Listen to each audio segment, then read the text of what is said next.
नमस्कार, news 18 update देख रहे हैं आप। आपके साथ मैं हूं शिप्रा झा। राजधानी में जन्मदिन पर शराब पार्टी कर रहे युवक युवतियों को गिरफ्तार किया गया है। पुलिस ने राजा बाजार इलाके में छापेमारी की, जहां एक घर में शराब पार्टी चल रही थी। जब पुलिस वहां पहुंची तो युवक के साथ युवतियां भी वहां मिली।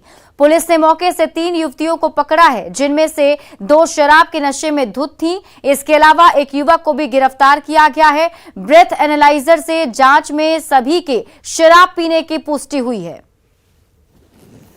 राजधानी पटना में अभी शराबबंदी कानून का माहौल उड़ाया जा रहा है। मौका और आयोजन जो भी हो, बहाना मिल ही जा रहा है शराब के सेवन का। एक बार फिर से शास्त्रीनगर थाने की पुलिस ने राजा बाजार इलाके में एक मकान में छापेमारी की, जहां बर्थडे पार्टी मनाई जा रही थी और इस बर्थडे पार्टी में पार्टी के नाम पर शराब का सेवन किया जा रहा था। यानी शराबबंदी कानून की जमकर धज्जियां उड़ाई जा रही थी और धज्जियां उड़ाने वालों में युवतियां भी शामिल थी। मौके से 3 युवतियों को पुलिस ने पकड़ा। उनकी जब जांच की गई तो 2 युवतियां शराब के नशे में धुत पाई गई और जब ब्रेथ एनालाइजर से इनकी जांच की गई तो 100% सही पाया गया कि वे शराब का सेवन किए हुए। पुलिस ने दोनों को तत्काल गिरफ्तार कर लिया है, उन्हें जेल भेज दिया गया और एक युवक भी गिरफ्तार किया गया। हालांकि कई लोग जो इस पार्टी में शामिल थे, उन्हें भनक मिल गई और पुलिस के आने की खबर पाकर वो मौके से फरार हो गए। बहरहाल सीसीटीवी फुटेज के आधार पर पुलिस फरार लोगों की खोजबीन में लगी हुई है। कैमरा पर्सन दीपक के साथ संजय कुमार, न्यूज 18 पटना। दुमका हंसडीहा हाईवे पर हंसडीहा के खसिया नोनी हाट के पास सोमवार को ऑयल से भरा एक टैंकर पलट गया। इसके बाद पूरी सड़क पर तेल फैल गया। तेल बटोरने के लिए लोग घर से बाल्टियां और बर्तन लेकर पहुंचे। जितना संभव हुआ लोग तेल लूट कर ले गए। बताया जा रहा है कि टैंकर कोलकाता से नेपाल जा रहा था। घटना की सूचना मिलने के बाद हंसडीहा थाना की पुलिस मौके पर पहुंची और लोगों को वहां से खदेड़ा। औरंगाबाद में सुरक्षा बलों ने नक्सलियों की बड़ी साजिश को नाकाम कर दिया है। लडोया जंगल में सर्च ऑपरेशन के दौरान भारी संख्या में कारतूस के साथ ही विस्फोटक बरामद किए गए। एसपी ने बताया कि नक्सलियों की मौजूदगी की खबर पर मदनपुर के छकरबंधा, लडोया और बांसडीह के जंगली इलाकों में छापेमारी की गई। इस दौरान SLR के 1000 से ज्यादा कारतूस मिले। इसके अलावा इंसास और SLR के मैगजीन भी मिले हैं। इस मामले में 14 नामजद और 23 अज्ञात नक्सलियों के खिलाफ FIR दर्ज कराई गई है। भारी मात्रा में जो गोलियां और बाकी अन्य सामान मिले हैं, मुख्यतः यूरिया 1500 किलो और इलेक्ट्रिक डेटोनेटर 1000 की संख्या में, एल्युमिनियम पाउडर 35 किलो और स्टील कंटेनर 1। तो ये सारे सामान जो हैं उनको विनष्ट किया गया है सुरक्षा मानकों को देखते हुए, तथा एमुनिशन जो है 7.62 SLR के 1068 राउंड बरामद हुए हैं और .315 बोल्ट के 13 और SLR की मैगजीन 5 की संख्या में, इंसास की मैगजीन 11 की संख्या में और .315 मैगजीन 23 की संख्या में।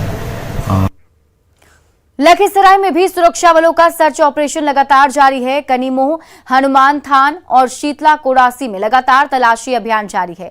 जिला पुलिस, SSB और STF के जवान ने पहाड़ी इलाकों में अभियान चलाया। ASP ने बताया कि पहाड़ी इलाकों में नक्सलियों की गतिविधियों की खबर मिली थी, जिसके बाद अलर्ट है और लगातार अभियान चलाया जा रहा है।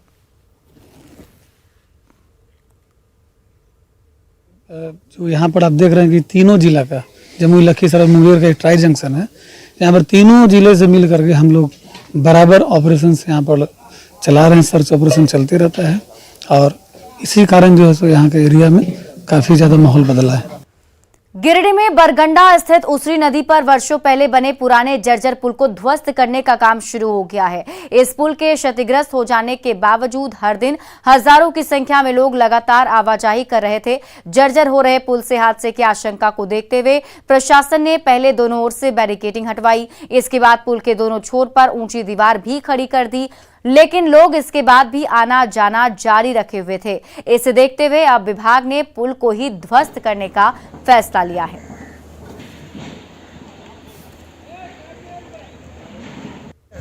पुराना पुल है, यहाँ का लाइफलाइन है।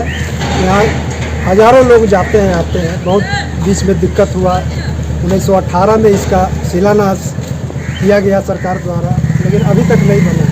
अब टूट रहा है। आगे बनेगा कि नहीं बनेगा, उम्मीद है कि बनेगा। आप देखिए क्या होता है। पुल को धासाने काम कर दिया किया जा रहा है कि पुल बनेगा कि नहीं बनेगा, इस पर कोई प्रतिक्रिया या कोई अधिकारी खड़े नहीं देने वाले। अब मुझे लगता है ये काम जिला प्रशासन की ओर से पुल को तोड़ने का काम किया जा रहा है। इस पर बनेगा कब से, इस पर बनने का काम कब से चालू होगा, ये सोचने के लिए विषय है। हमको लगता है इसके लिए पब्लिक और इंतजार करना पड़ेगा। अभी सीतामढ़ी के मुख्य बाजार में अतिक्रमण पर बुलडोजर चलाया गया। बाजार में सरकारी जमीन पर अतिक्रमण कर दुकानें बनाई गई थीं। प्रशासन की तरफ से कई बार नोटिस दी गई, इसके बावजूद लोगों ने अतिक्रमण नहीं हटाया। तब प्रशासन की तरफ से अतिक्रमण हटाने का काम शुरू किया गया और बुलडोजर से अतिक्रमण को हटा दिया गया है।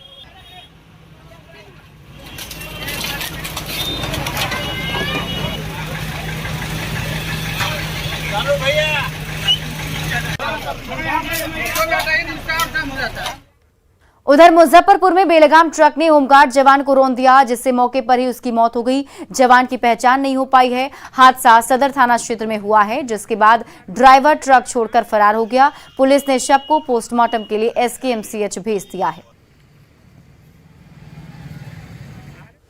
बड़ी खबर सहरसा से, जहां ट्रक ने एक व्यक्ति को रौंद दिया। मृतक का नाम उमेश यादव है, जो मंदिर में पूजा करने के बाद साइकिल से अपने घर लौट रहा था। इसी दौरान NH 107 पर ट्रक ने साइकिल को टक्कर मार दी और फिर रौंदता हुआ चला गया। घटना से भड़के लोगों ने सड़क जाम किया और प्रशासन के खिलाफ नारेबाजी की। बाद में पुलिस ने लोगों को शांत कराया। दानापुर में बेटा के अमनाबाद के किसानों की जमीन पर बालू माफियाओं ने कब्जा कर अवैध बालू खनन करना शुरू कर दिया है, जिससे किसानों को भारी नुकसान उठाना पड़ रहा है। वहीं प्रशासन और खनन विभाग कार्रवाई के नाम पर सिर्फ खानापूर्ति कर रहा है। ऐसे में किसान प्रदर्शन कर अपने खेतों को बचाने की मांग कर रहे हैं। जाते थे और वो जमीन मेरा काट दिया। अब हम बाले बच्चे सारे हम रो रहे हैं, बच्ची लोग तो मेरा जान ले लो और प्राण ले लो, और हम क्या करें? मैंने बाले बच्चे को बख्शी रोक दिया।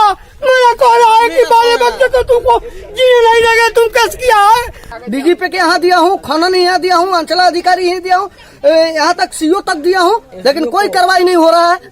क्या चाहते हैं कार्रवाई आप? कार्रवाई क्या, हम लोग का जमीन बच जाए, कैंप चाहिए हम लोग का कैंप बैठा दे। हम लोग का जमीन को जो है उसको अच्छी तरह से सुरक्षा जितना बचा हुआ है उतना को कर दिया जाए।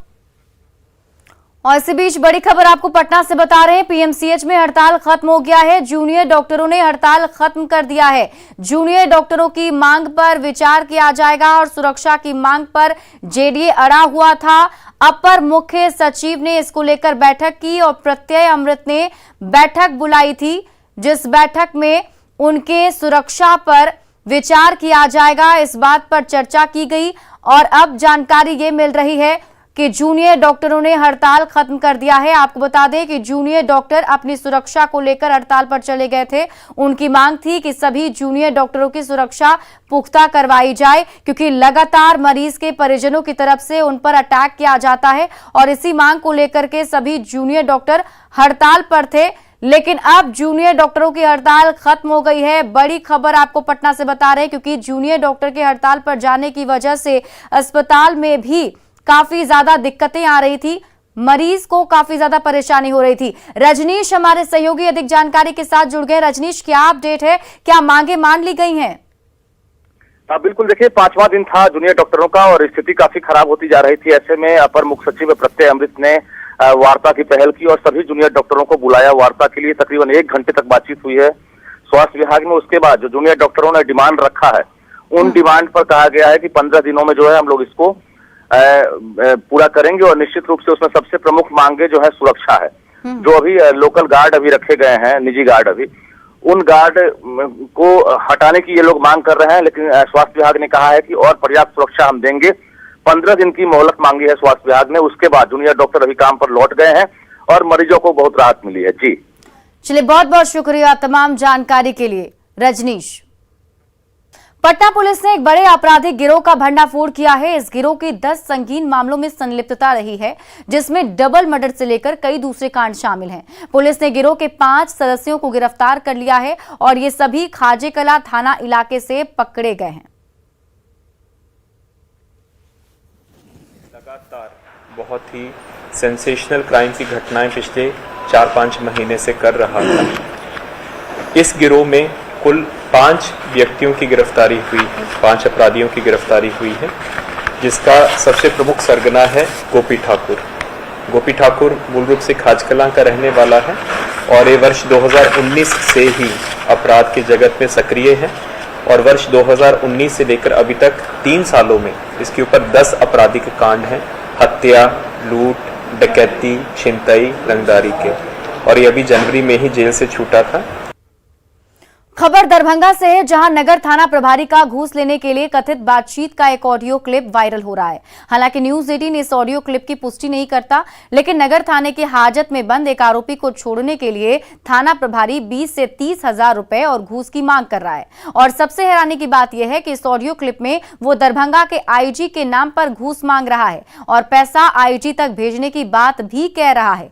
वायरल ऑडियो क्लिप पर एसएसपी ने संज्ञान लिया है और प्रारंभिक तौर पर एसएसपी ने नगर थाना प्रभारी सत्येंद्र चौधरी की आवाज होने की पुष्टि की। फिर भी बाकी चीजों की जांच के लिए आगे की कार्रवाई की जा रही है। एसएसपी ने कहा कि लाइन क्लोज करने के लिए आईजी से बात हुई और आदेश मिलते ही लाइन क्लोज कर लिया जाएगा और दोषी पाए जाने पर कड़ी कार्रवाई की जाएगी। फिलहाल सदर एसडीओपी अमित कुमार को मामले की जांच का जिम्मा दिया गया है। घुसखोरी का ऑडियो वायरल हो रहा है। दिख रहा है या पता चल रहा है कि आवाज़ एसएचओ की ही है, तो उनको अभी लाइन क्लोज करने के लिए आईजी सर से बात हुई है। वो आदेश मिल जाएगा तो उनको लाइन क्लोज किया जाएगा। बाकी जो तथ्य हैं, अब तो पदाधिकारी के, वरीय पदाधिकारी के बारे में कोई कुछ भी बोल सकता है, बोलना नहीं चाहिए लोगों को, लेकिन ये बोल रहे हैं तो ये उनका अनुशासनहीनता तो है ही, उस पर हम लोग कार्रवाई करेंगे। बाकी जो उसमें पैसे लेने देने की बात है उसकी हम लोग जाँच करवा रहे हैं, उसकी पुष्टि होने पर अग्रतर कार्रवाई की जाएगी। खबर हजारीबाग से है, जहां 22 हाथियों का झुंड उत्पात मचा रहा है। दारू इलाके में उत्पात मचाने के बाद हाथियों का झुंड अब पिपचो बढ़वार होते हुए दिगवार पंचायत के गडिया जंगल में घुस गया है, जिससे लोग दहशत में दिख रहे हैं। एनएच 100 पार करते हुए हाथियों का झुंड बढ़वार गोड़ायतिया पहुंचा, जहां एक घर का गेट तोड़ दिया। वहीं कई किसानों की फसल को पूरी तरह से बर्बाद कर दिया है। लोगों को आशंका है कि शाम होने के बाद हाथियों का झुंड जंगल से निकलकर फिर से गांव में पहुंचेगा, जिससे जान माल का नुकसान हो सकता है। ग्रामीणों ने वन विभाग से हाथियों को अपने इलाके से भगाने की मांग की है। 20-25 हज़ार का सामान था उसमें, वो सब हाथियों ने रात में नुकसान कर दिया, खा गया सब। क्या मांग है? मांग यही कि मुआवजा जो भी है जो मिल जाए, बस यही।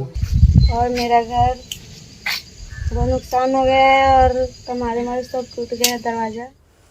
वाल्मीकि टाइगर रिजर्व में अक्सर कुछ ऐसे जीव मिल जाते हैं जो लोगों को हैरान कर देते हैं या फिर डरा देते हैं। इस बार वाल्मीकि टाइगर रिजर्व के हरना टांड के काला बैरिया में एक अजीब तितली देखने को मिली है। ये तितली अचानक गांव में एक बल्ब के पास आकर बैठ गई। पहले तो लोगों ने इसे सांप समझा, लेकिन करीब से देखने पर इसका रंग, रूप और आकार बिल्कुल अलग दिखा, जिसके बाद ग्रामीणों में दहशत मच गई। कोई इसे वनदेवी का अवतार मानने लगा तो कोई शैतान का स्वरूप। कुछ लोगों ने घी के लिए दिए जला दिए तो वहीं कुछ लोग अगरबत्ती जलाकर इसकी पूजा करने लगे। हालांकि WWF के एरिया कोऑर्डिनेटर कमलेश मौर्य के मुताबिक ये दुर्लभ प्रजाति का किट है जो तितली जैसा दिखता है। मौर्य के मुताबिक इससे पहले झारखंड के पलामू में ये जीव मिला था। कलश स्थापना के साथ ही नवरात्र की शुरुआत हो चुकी है। रांची के जैप वन में गोरखा रीति रिवाज से पूजा का आयोजन किया गया। विधि विधान से पूजा के साथ साथ फायरिंग कर माता रानी को सलामी भी दी गई। आपको बता दें कि झारखंड आर्म्ड फोर्स के द्वारा हर साल पूजा का आयोजन किया जाता है, जो अपने आप में खास होता है। जैप वन के कमांडेंट YS रमेश अपनी पत्नी के साथ इस पूजा में शामिल हुए। सबसे पुराना बटालियन है और पुराना बटालियन जब से ये एस्टैब्लिश हुआ है तब से ये परंपरा जो है चलता आ रहा है। इसके अलावा जो यहाँ पर जो दुर्गा पूजा एक बहुत भव्य रूप से जो है मनाते हैं और पार्टिसिपेशन जो है एक हमारे ऑफिसर्स के लिए एक ही नहीं है, बट सभी जो है पब्लिक भी आते हैं, हमारे सीनियर्स ऑफिसर्स आते हैं यहाँ पर, जो पूर्व रिटायर्ड ऑफिसर्स हैं वो जिनका कंट्रीब्यूशन है जैप वन के लिए, वो भी जो है जब भी हम लोग कार्ड बांटने के लिए जाते हैं तो वो बोलते हैं आप बिना इनविटेशन के ही हम लोग अतिथि।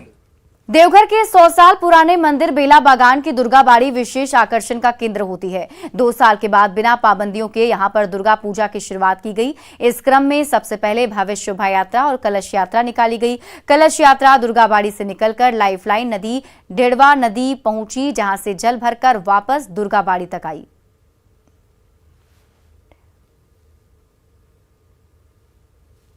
तो सबका उद्देश्य यही है, जन कल्याण हो, लोग जो ये पर्व है नवरात्रि का सब हर्षोल्लास से खुशी से मनाएं, अच्छे से रहें, सब स्वस्थ रहें। इसी उद्देश्य के साथ जो कलश यात्रा का प्रारंभ हम लोग पिछले 3 साल से करते आ रहे हैं लगातार। यहाँ से दुर्गाबाड़ी बेला बागान से सारी महिलाएं गई दरवा नदी, वहाँ से कलश में जल भर के फिर वापस दुर्गा मंदिर में आ गई। तो देख ही रहे सभी में बहुत ही उत्साहित है दुर्गा पूजा को लेके, क्योंकि इस बार कोई रोकबंदी नहीं है। मुंगेर और बांका जिले के सीमा पर स्थित तेलडीहा दुर्गा मंदिर में पहले दिन भारी भीड़ उमड़ी है।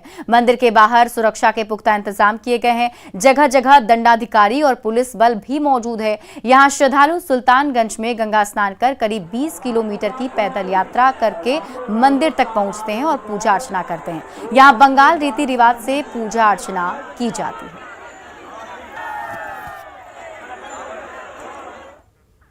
और फिलहाल इस बुलेटिन में अभी के लिए बस इतना ही। आप देखते रहिए न्यूज़ 18 बिहार झारखंड।